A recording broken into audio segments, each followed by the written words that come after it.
Hello friends, welcome to Sri Ruchi logs. నేను మీలాని ఈరోజు వీడియోలో దొండకాయ పకోడీ ఎలా చేసుకోవాలో చూపిస్తాను. అంతకంటే ముందు ఎవరైనా ఫస్ట్ నా ఛానల్ చూస్తున్నట్లయితే ప్లీజ్ సబ్స్క్రైబ్ చేసుకొని వీడియోని లైక్ చేసి పక్కన బెల్ ఐకాన్ని క్లిక్ చేసుకోండి.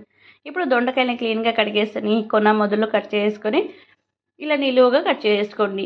ఫాస్ట్గా వేగిపోతుంది, మరి మందంగా కూడా కట్ చేసుకోకండి. చూడండి, ముందుగానే కట్ చేసుకున్న ఒక మిక్సింగ్ బౌల్లో వేసేసుకొని ఒక కప్ అంతా శనగపిండి వేసుకోండి. ఇందులోనే కొంచెం వామ్ ఉంటుంది కదా, బాగా ఇలా ప్రెస్ చేసి వేసుకోండి. ఫ్లేవర్ అనేది చాలా బాగుంటుంది, డైజెస్ట్ కూడా మంచిదన్నమాట.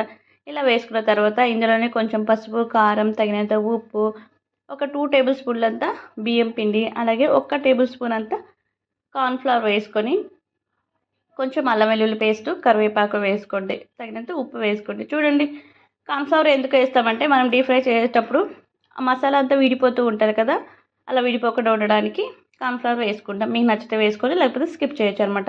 చూడండి, అల్లం వెల్లుల్లి పేస్ట్ అంతా వేసేసిన తర్వాత కొంచెం కొంచెంగా వాటర్ వేసుకుంటూ కలుపుకోండి. ఎక్కువ జారుడుగా కూడా ఉండకూడదు, కొంచెం పట్టినట్టే ఉండాలన్నమాట.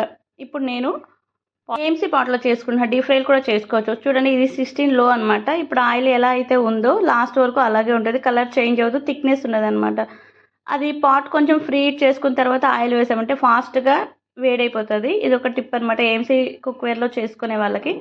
చూడండి, ఇలా కొంచెం కలుపుకున్న తర్వాత ఎక్కువ వాటర్ కూడా వేయకుండా మనం ఆ ముక్కకి పట్టినట్టు కలుపుకోవాలి. ఇలా కలుపుకున్న తర్వాత డీప్ ఫ్రై చేసుకోవాలి.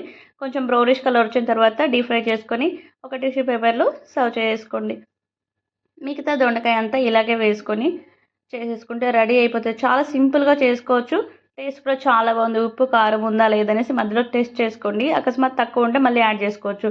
లాస్ట్లో కొంచెం వెల్లుల్లిపాయలు, కరివేపాకు, అలాగే పచ్చిమిర్చి కూడా డీప్ ఫ్రై చేసుకుని ఇందులో వేసుకుంటూ తింటూ ఉంటే సూపర్ టేస్ట్ అనమాట. ఎవరైనా ఫస్ట్ ట్రై చేసే వాళ్ళు ఈ టిప్స్ పాటిస్తూ చేసుకొని సూపర్ ఉంటుంది. సాంబార్కైనా లేకపోతే పప్పు చారులు వేసుకునేటప్పుడు ఇలా చేసుకొని తినండి. ఏ ఫ్రై అయినా చాలా బాగుంటుంది. నచ్చితే లైక్ చేయండి. ఏఎంసీ గురించి ఏమైనా డీటెయిల్స్ కావాలనుకున్న స్క్రీన్ పై నెంబర్స్ కాంటాక్ట్ అవ్వండి, ఫుల్ డీటెయిల్స్ తెలుసుకోండి.